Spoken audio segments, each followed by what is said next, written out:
Welcome to Bitcoin's Got Talent, where we hear the greatest ideas and products from the future builders of Bitcoin. I'm Isaac, joined by judges River and Jack. And this week, our guest judge is Mr. TK Coleman. TK. What it do? You got any good words of wisdom for us, TK? Nah, man, I'm just looking forward to seeing what's the talent all about. See what kind of talent we got in BSV. All right, so we're going to start off. Each contestant is going to get 5 minutes to present their idea. Then we're going to have a few questions from the judges, and then we are going to vote whether or not they move on to the next round. So starting off, our first contestant is Preston Brown. How you going, Preston? Doing pretty good. I was up pretty late last night, so I'm kind of tired. But so you're telling me that you're not bringing your A game? Oh, man. No, I'm bringing my A game. Okay, all right. Because that's all we're going to talk about if you ain't on it. Hey, Preston, tell us a little bit about yourself, man. Well, as you said, my name's Preston. I'm a 23-year-old college student. I'm studying computer science at UT in Austin, and just got into this BSV stuff. I saw Twitch on Twitter and knew that that's exactly what I wanted to be on. So that kind of opened me up to this whole new rabbit hole of BSV is Bitcoin and everything. And it's been pretty cool to look at. Was Twitch your first interaction with BSV, with Bitcoin? Yeah, I saw Coin Yeezy on Twitter. Uh-huh. Coin Yeezy, bringing in the entrepreneurs. When did you know that you were a builder, Preston? Oh man. Well, I learned to program when I was really, really little. I was really interested in how Age of Empires worked when I was like 10. So after that, I knew I wanted to learn that, you can do anything on a computer if you just give it the right instructions. And so since I was really small, it's been something that I was really into. That's awesome. I love it. Preston, you have 5 minutes to pitch us your idea. Now you got 4 minutes. So what I've been working on is this project called BitSurf, No More Walled Gardens. So a little bit of background. I started looking at Twitch. I was super excited to find it.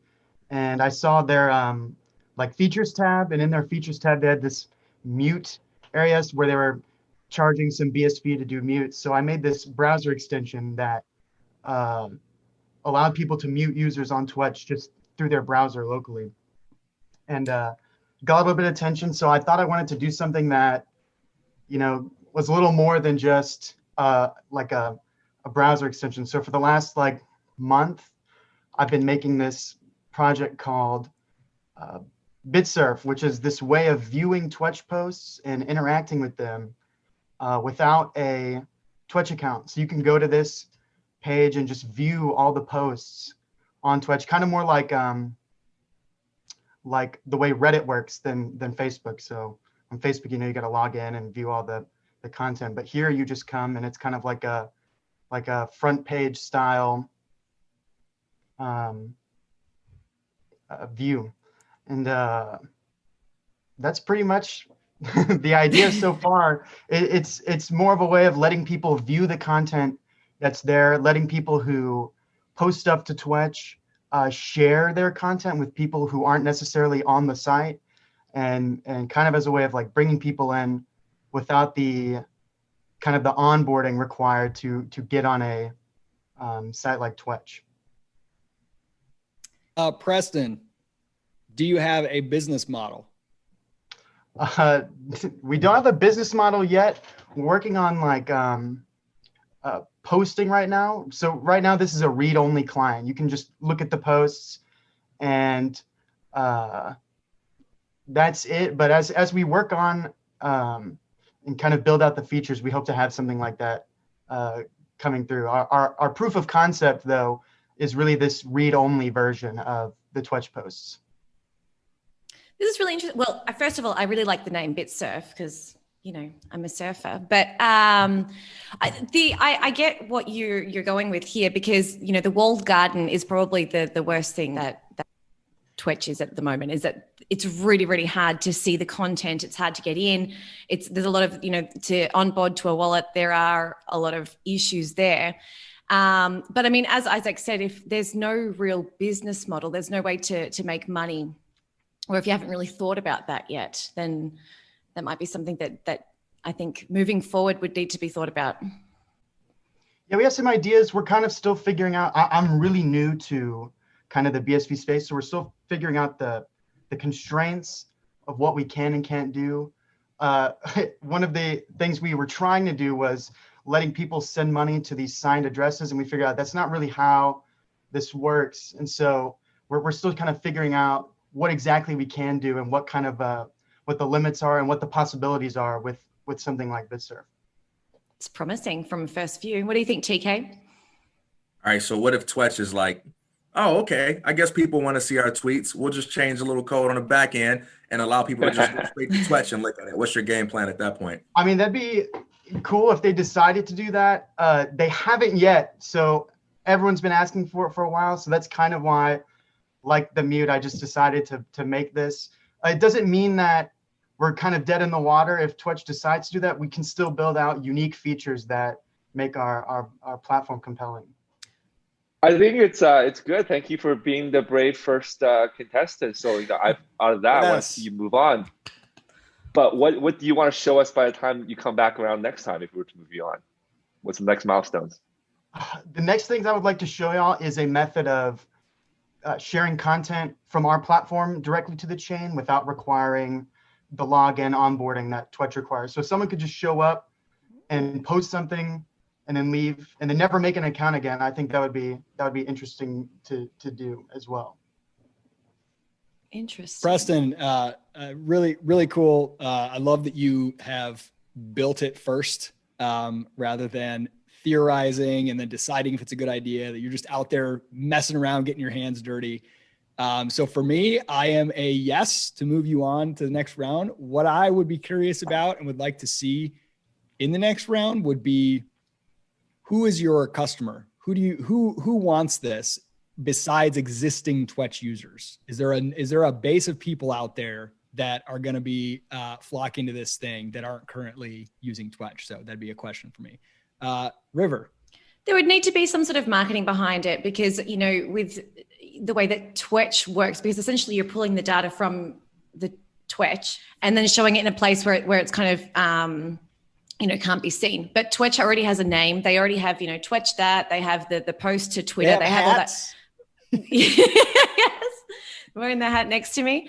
And so it would need to be something that is bigger than all of, kind of what existed, or have some sort of differentiation that, apart from the non-walled garden kind of side of things, that would bring people to specifically your site from the outside, who people have never met Twitch before, who have never seen, not known about BSV or anything like that. So I'd be interested to see what you come up with that. And it's a yes for me as well. All right, man. Okay. I love it. I love it as a project to add to your portfolio that demonstrates some skill you have, some problem solving ability that you have.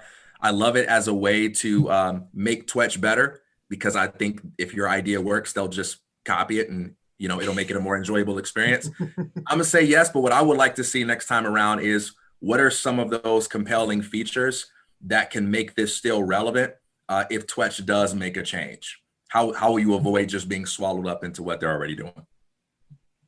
Cool. That's all. I like the fact that you're going after Twitch like a lot of people are, but you're doing it in a way that backs off of the data that's already on Twitch. So you're starting at a different starting point than the other ones that we've seen. I think you'll be lucky in that Twitch is probably not going to open it up. Maybe Relay's at fault. The wall is not good enough for them to open it up. So you have a little window. It's a yes for me. So I think you got 4 yeses. Nice. Preston, thanks for joining us, man. Congratulations. Look forward to seeing what's next. Appreciate it. Yeah, look forward to showing y'all. All right, our next contestants are John and John. Welcome to Bitcoin's Got Talent. Thanks. It's great to be here. Thanks for having us. Tell us a little about yourself, guys. I am a programmer and enterprise architect. I've done a lot of work with financial institutions, banks, wealth management systems.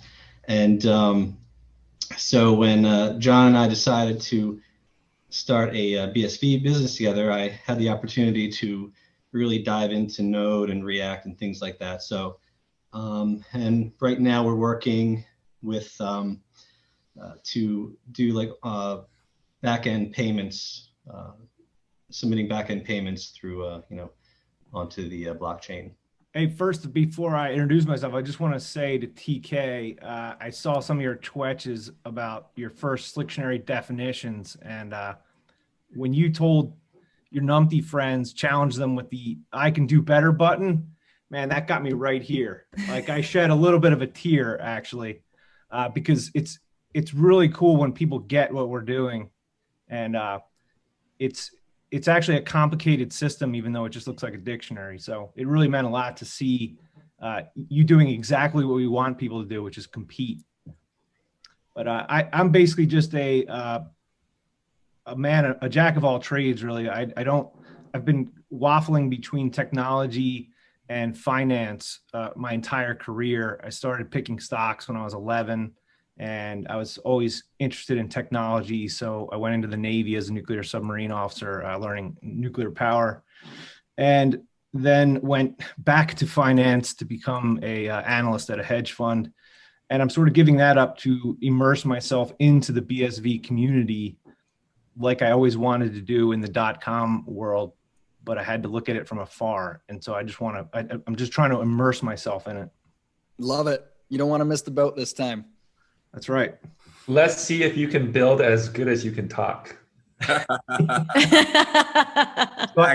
take it, Jack, you are the Simon of the group. I'm just going to assume that right off the bat.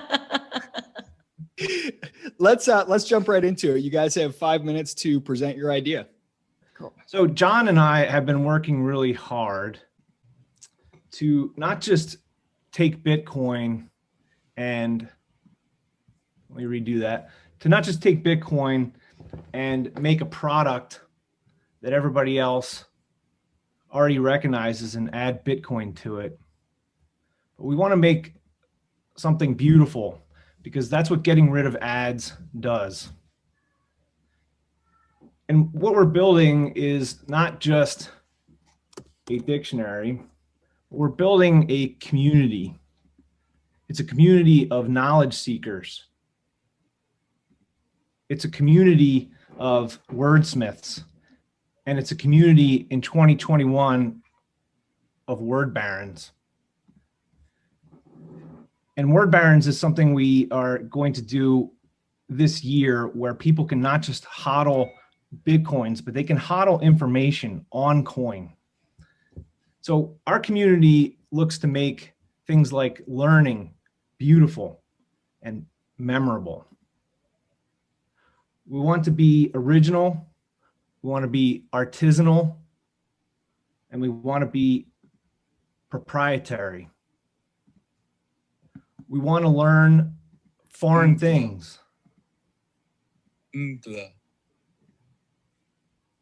we want to learn them from foreign people. But we also want to learn them from people who are familiar to us. And we also want to get this damn thing out of my face here. Hold on.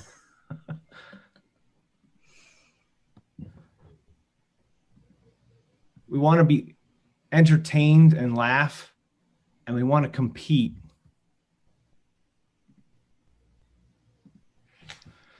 We want to take words that are unfamiliar to us and make them familiar.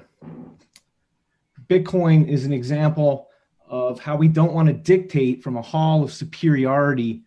We want the crowd to teach us directly.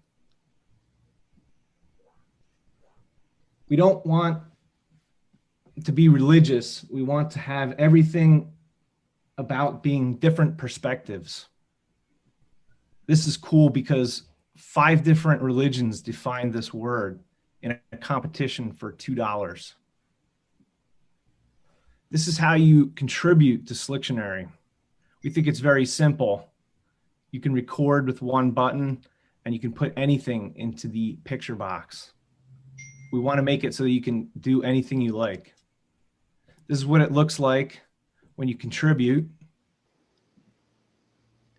And our favorite part about Slictionary is the fact that we don't have all the words. Oh, thanks, Money Button. Very timely. We call it Lucky You for a reason. It's not that we don't have the definition. We have all the definitions. We just haven't added them yet. And when you get to the Lucky You page, you can define it yourself by pressing the plus button.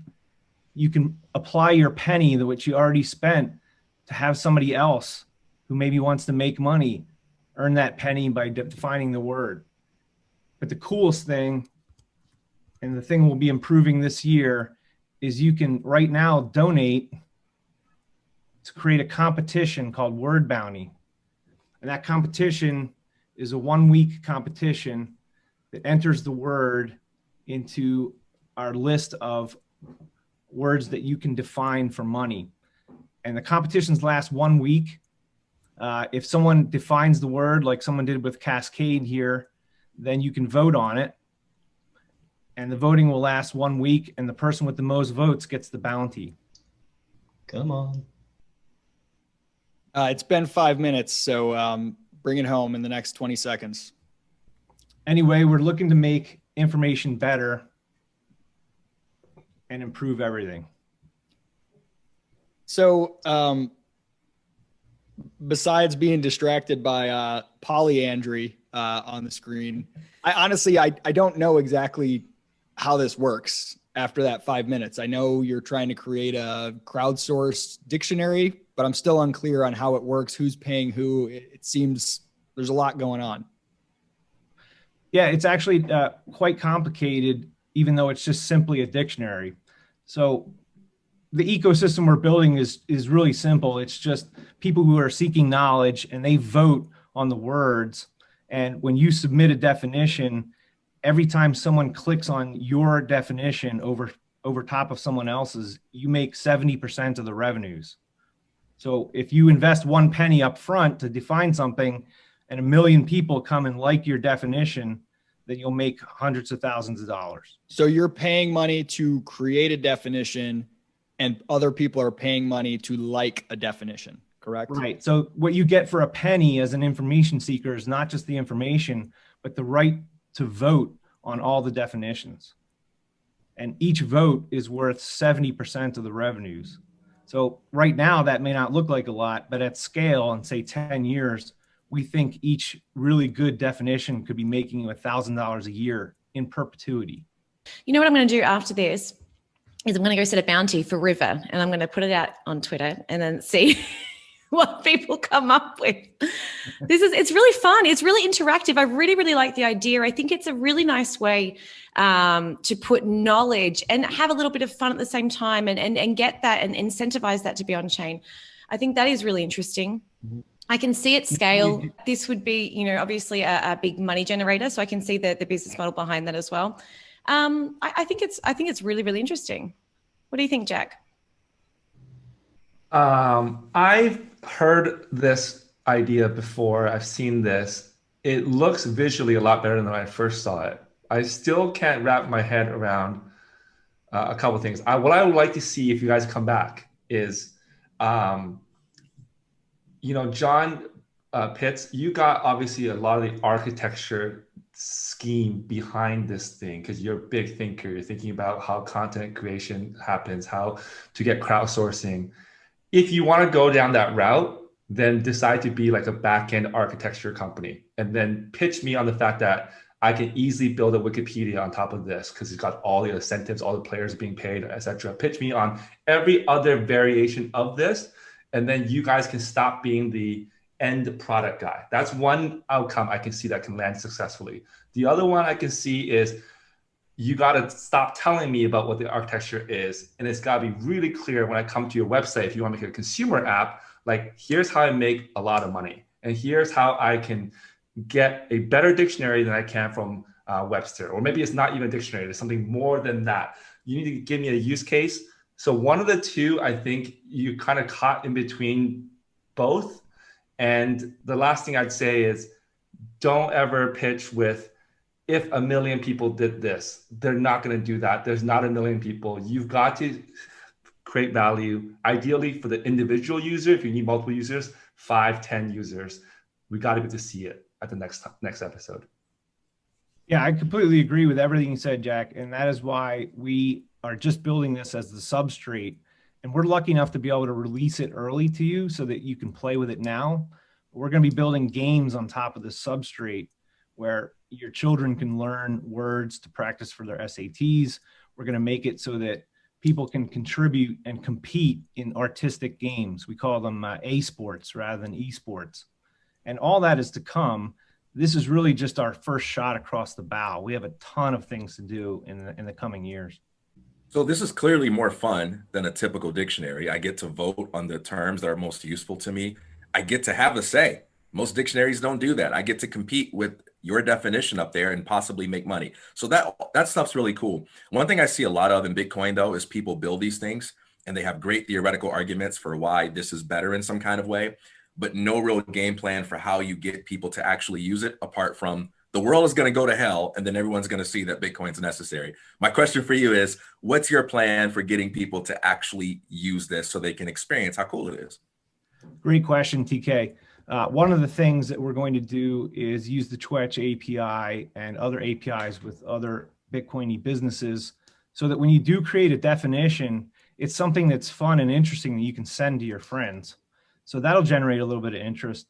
But as I was telling Jack, some of the games we're going to create, which are actually about learning vocabulary words, and we'll even have a certification program for vocabulary that you could put on your resume if you were like applying to be a writer at the Wall Street Journal, for instance, or CoinGeek.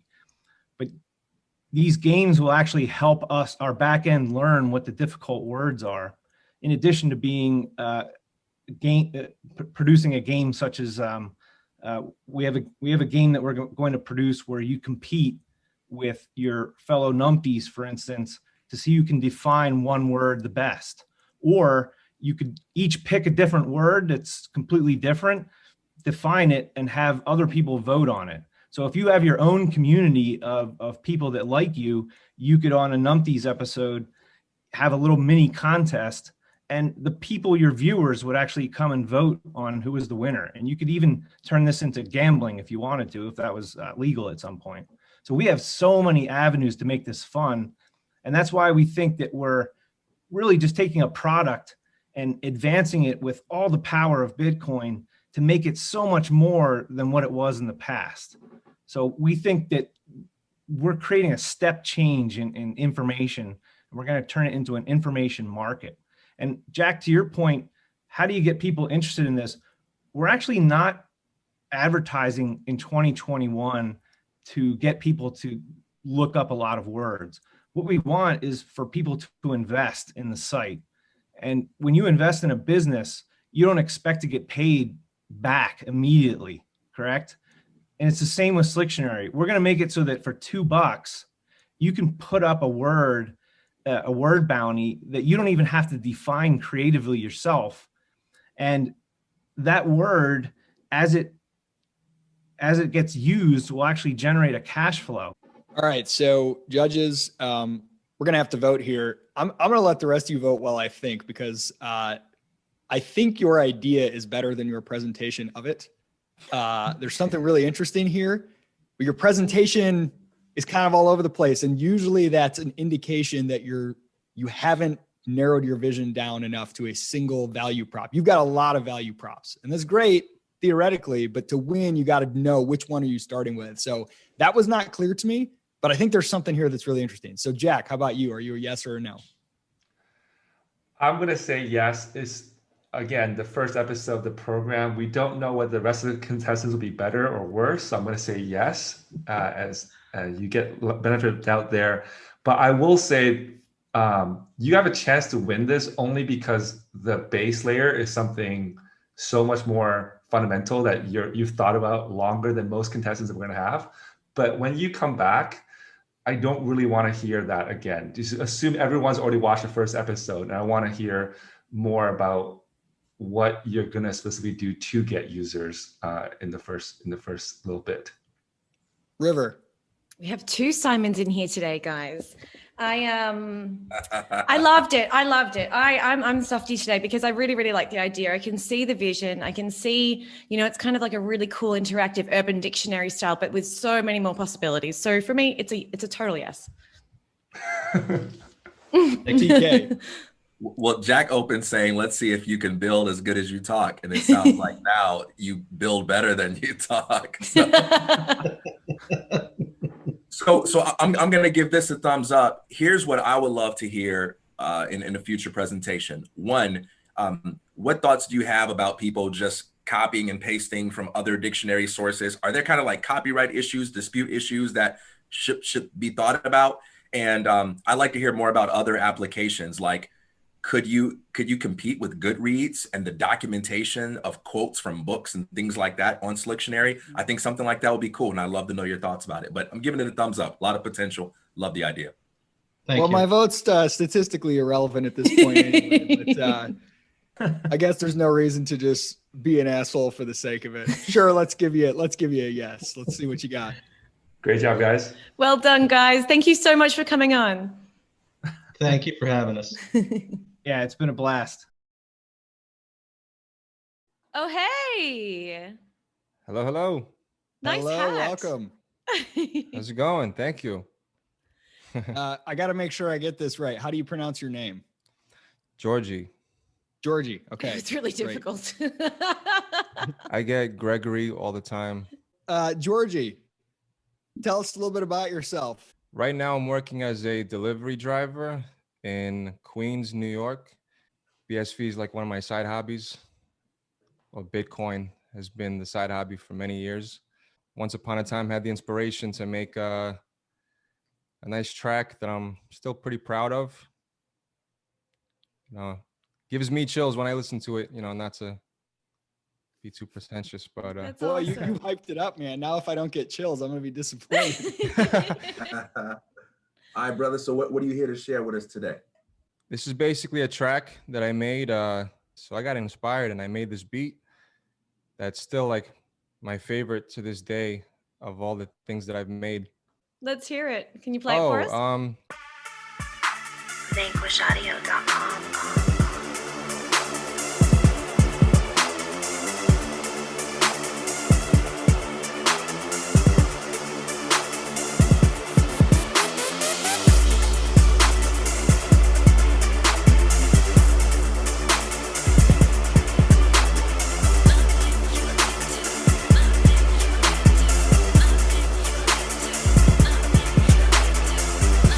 One ledger of truth to rule them all.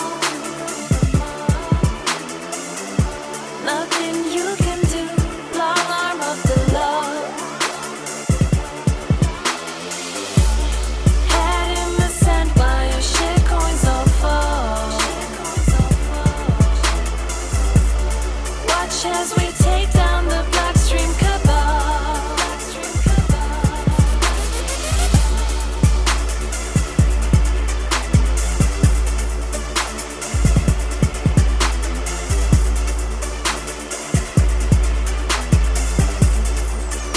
The Australian Tax Office approached Blockstream and asked them about my affairs and dealings in May 2015. The people involved in the tax office have been arrested. So my tax issues are zero, but there are some issues for other people about to come. Because when you say things that aren't true, there are consequences. And we're going to make sure that these consequences hit these people hard, hard, hard.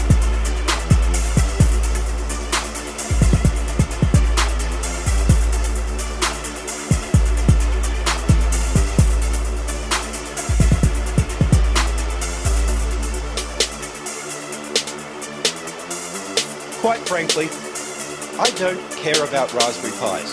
If you have been in Bitcoin since 2009 and you can't afford a $20,000 node, if you will not do this, if you will not help this network, and if you will not take this thing that has given you financial sovereignty, you financial freedom, you financial independence, and help other people, fuck off, fuck off, fuck off.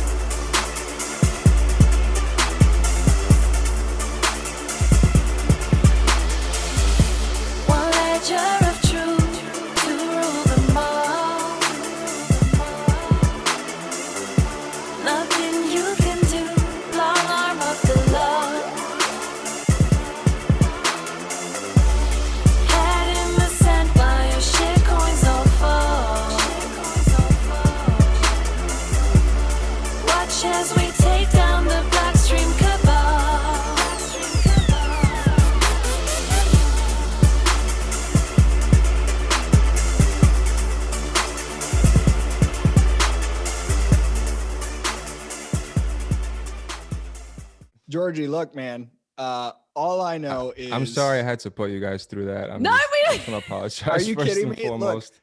all I know is when I heard, That was awesome. when I heard those ladies come in with one ledger of truth, I just envisioned Jimmy Wynn walking out on the stage with that going on in the back. It sounds Oh like my something that, God. he'd come out on the stage with, the one ledger of truth. Yeah, I We're mean, gonna take down the bloodstream there's a time and place for everything. cabal. That I just feel like that couldn't be like more awkward. But this was like worst case scenario for me. Like everybody just so I thought like, Well, this is Bitcoin's Got Talent, man. This is what you came to do. right. I'm This is just what you picturing all the came buzzers for. on top of like zzz, all red at this point. No, it was so cool. It was so much fun. It's funny because when you bring in Craig's voice and he's, just middle of the video, it's hilarious. It's really, really good. I liked it. So, I mean, I don't even know exactly how we're gonna handle this, but I mean, guys, what do you think? Are we taking a vote on moving on to the next round, yay or nay? Hey man, no vote needed. This is obvious for me. This is a definite yay. I'm bumping this in the ride, man. I want to know how I can download the track right now. I love it. And I think this might be the first BSV hit song too, man. So you might be making history on the show. I want to be a part of history with you, man. You get a yay from me, brother. Thank you, man. All I right, appreciate that. Look, Appreciate that a lot. the song is, I like that you brought a song and not, you don't have a business idea, but you want to come bring some other talents. But the way that you afterwards were like you seem like you didn't even want to be here. Like you don't even want to go to the next round. You were apologizing. So if you're apologizing for being here, I can't vote you to the next round. I'm a no. River, what'd you think? I think I loved it. I loved it. You know what? I don't have a musical ear, so I don't really like the beat and all that, but I loved it. It was entertaining as hell. I really liked it. So next time, whenever you make a new song, you reach out to me and we'll bring you back on because it's awesome. Okay, that sounds good. Yeah. Comes down to you, Jack. The song was a little slow to get started. There was no kind of real lyrics for a while. And I almost did the Simon Cowell thing where you put your hand up and it's like, it stopped. Like, I was about to do that. And then the Craig's voice came on. So I thought the song was it. I thought it was lit. I'm going to say that, how about this? We don't know if you're going to win the competition, but you certainly might be the opening track to the walkout for Jimmy Wynn at the next CoinGeek conference. If not, maybe I'll the take after it. party. Let's make it happen. Yeah. And how about this? For me, it's a yes, but on the condition that if you don't have a song, maybe you can collab with someone else in the community who wants to kind of jump on the fact you're moving on and make a song with you or help you out and make another song. So that's my criteria, condition of a yes. How about you? Yeah, you could maybe mix in some Pumpkin Man stuff in there somehow. Please do. No, we need some more recent material. Thanks for coming on, Georgie. All right, absolutely, man. It was Thanks really for nice to Thank meet you guys for having me you. on. Making music, brother. Yeah, you too. I love all you guys. Cool. Yeah. Well, thank you guys so much. Enjoy the man. rest of your Thank day. you. River, do we have our I'm next? gonna cut. He's not here. Okay, that's fine. He's off to a great start. Huh? Well, Isaac told me I can sing during the break if somebody was late. Yeah, go ahead, man. So what did they win? I'm curious. Did they win anything? We don't know. we don't know yet. We don't know. Okay. So maybe we need to be on the show and pitch the value prop for this. To pitch Bitcoin's Got Talent. We kind of have an idea that both of them are going to move on, but you can just kind of make it kind of interesting, which we did. But I don't want to say that once he just moved in. I don't feel comfortable. You're like, hey, we need you to move on because we don't have Because we don't have anyone else. It's a pilot episode, right? It's all good. Right.